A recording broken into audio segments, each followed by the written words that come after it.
ये शायद देश के इतिहास का पहला ऐसा करप्शन स्कैम था जहां सरकारी रेवेन्यू घटने के बजाय बढ़ गया। करोड़ों रुपए के मनी ट्रेल को साबित करने के लिए सीबीआई ने पेंसिल से लिखे लूज कागज के सबूत बनाए। नमस्कार दोस्तों, मैं हूं शाश्वत सिंह दर्पण और आप देख रहे हैं द देश बोर्ड। आज हम उस केस की बात करेंगे जिसने इंडियन डेमोक्रेसी को हिला कर रख दिया। कहानी शुरू होती है 21 मार्च 2024 की रात को। दिल्ली के चीफ मिनिस्टर अरविंद केजरीवाल के घर का दरवाजा खुलता है और बाहर 12 ईडी के ऑफिसर्स खड़े हैं।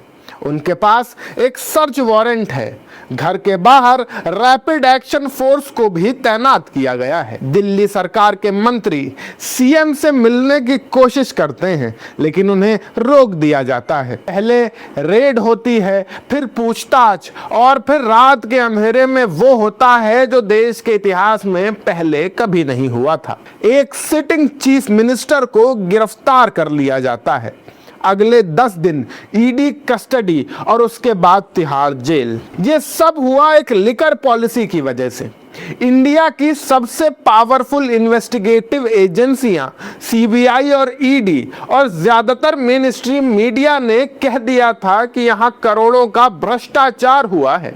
लेकिन अब 2026 में जब कोर्ट की जजमेंट आई तो पता चला कि हकीकत कुछ और ही थी। ये साजिश असल में 2020 में शुरू हुई थी जब आम आदमी पार्टी ने दिल्ली में 70 में से 62 सीटें जीतकर दोबारा सरकार बनाई। ये जीत काम की वजह से मिली थी। दिल्ली के सरकारी स्कूल और हॉस्पिटल की काया पलट हो गई थी और इसकी तारीफ पूरी दुनिया में हो रही थी। यूनाइटेड नेशंस के पूर्व चीफ बान की मून और कोफी अन्नान ने मोहल्ला क्लिनिक्स की तारीफ की। अमेरिका की फर्स्ट लेडी मेलानिया ट्रंप खुद दिल्ली के स्कूल में हैप्पीनेस क्लास देखने आई। आम आदमी पार्टी का एजुकेशन और हेल्थ मॉडल पूरे देश के सामने राजनीति की एक नया तरीका पेश कर रहा था। इसी वजह से 2022 में पंजाब में भी इन्होंने रिकॉर्ड तोड़ जीत हासिल की। सिर्फ 10 साल के अंदर 2 राज्यों में सरकार बनाना ही शायद इनके लिए खतरे की घंटी बन गया। पंजाब की जीत के बाद आम आदमी पार्टी का अगला बड़ा टारगेट था गुजरात। अरविंद केजरीवाल और भगवंत मान गुजरात पहुंचे और वहां करप्शन खत्म करने का ऐलान किया। गुजरात मोदी जी और बीजेपी का गढ़ माना जाता है। वहां चुनाव लड़ने का मतलब था सीधे उनकी इनविंसिबल इमेज को टक्कर देना।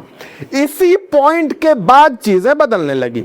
गुजरात की रैली के ठीक 1 महीने बाद मई 2022 में ईडी ने सत्येंद्र जैन को अरेस्ट कर लिया। सत्येंद्र जैन दिल्ली के हेल्थ मिनिस्टर थे और पूरे हेल्थ मॉडल के पीछे उन्हीं का दिमाग था।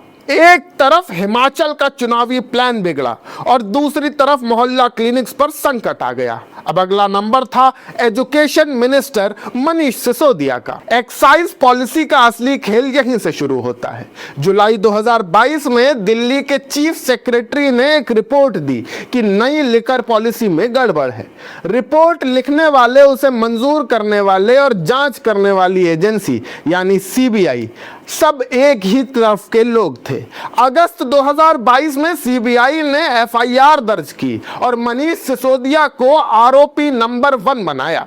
यह पॉलिसी असल में शराब की दुकानों को प्राइवेटाइज करने के लिए थी जिससे सरकार का रेवेन्यू बढ़ने वाला था।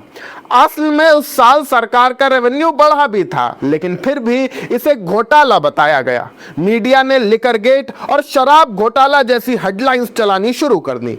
जांच के दौरान एजेंसियां पीएमएलए कानून का इस्तेमाल करने लगी। ये कानून ड्रग ट्रैफिकिंग और टेररिज्म के लिए बना था लेकिन इसका इस्तेमाल विपक्षी नेताओं को अरेस्ट करने के लिए किया गया। इस कानून की सबसे खतरनाक बात यह है कि इसमें बेल मिलना लगभग नामुमकिन है। एजेंसियां पहले ही सीबीआई से अरेस्ट करवाती और बेल मिलने से पहले ही ईडी के जरिए पीएमएलए केस में फंसा देती। इसी बीच दिल्ली की गवर्नेंस को ठप करने के लिए एक नया ऑर्डिनेंस लाया गया जिससे सीएम की सारी पावर्स छीन ली गई। लोकसभा चुनाव से ठीक 2 महीने पहले केजरीवाल को भी अरेस्ट कर लिया गया ताकि वो कैंपेन न कर सकें। 2025 के दिल्ली चुनाव में बीजेपी ने इसी शराब घोटाले को अपनी पूरी कैंपेन का आधार बनाया। टॉप लीडरशिप जेल में थी और सरकार के पास कोई पावर नहीं थी। नतीजा यह हुआ कि 27 साल बाद दिल्ली में बीजेपी की सरकार बनी। लेकिन असली ट्विस्ट आया 27 फरवरी 2026 को, जब कोर्ट ने अपना फैसला सुनाया। कोर्ट ने कहा कि पूरा केस बेबुनियाद है। सीबीआई के पास सबूत के तौर पर सिर्फ पेंसिल से लिखे हुए कागज के टुकड़े थे जिन्हें कोर्ट ने सबूत मानने से ही इनकार कर दिया। कोर्ट ने यह भी नोट किया कि जो एविडेंस आरोपियों को बेगुनाह साबित कर रहे थे, सीबीआई ने उन्हें 14,000 ईमेल्स को ढेर में दबा कर रखा था। सबसे बड़ी बात यह सामने आई कि इस केस का असली मनी ट्रेल बीजेपी की तरफ जा रहा था। केस के सरकारी गवाह शरद चंद्र रेड्डी ने अरेस्ट होने के बाद इलेक्टोरल बॉन्ड्स के जरिए बीजेपी को करोड़ों रुपए डोनेट किए थे। जो इंसान आम आदमी पार्टी को रिश्वत देने का आरोपी था, उसने असल में पैसे बीजेपी को दिए थे। कोर्ट ने सीबीआई की पूरी जांच को कोरियोग्राफ्ड एक्सरसाइज कहा और अधिकारियों के खिलाफ जांच का आदेश दिया। कोर्ट ने साफ किया कि केजरीवाल का किसी भी मीटिंग में शामिल होना साबित नहीं हो पाया है।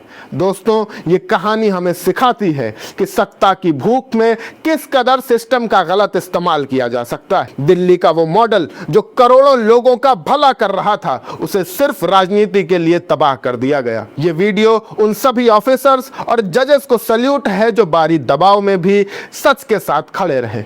जिस दिन हम सब सही और गलत के बीच फर्क करना सीख जाएंगे, उस दिन देश वाकई तरक्की करेगा। अगर आपको ये जानकारी महत्वपूर्ण लगी हो और ये एनालिसिस पसंद आया हो तो इस वीडियो को लाइक करें, अपने दोस्तों के साथ शेयर करें और इस पूरे मामले पर आपकी क्या राय है हमें कमेंट बॉक्स में जरूर बताएं। आप सबका बहुत बहुत शुक्रिया। मैं शाश्वत सिंह दर्पण, आप देख रहे थे द देश बोर्ड। जय हिंद, जय भारत।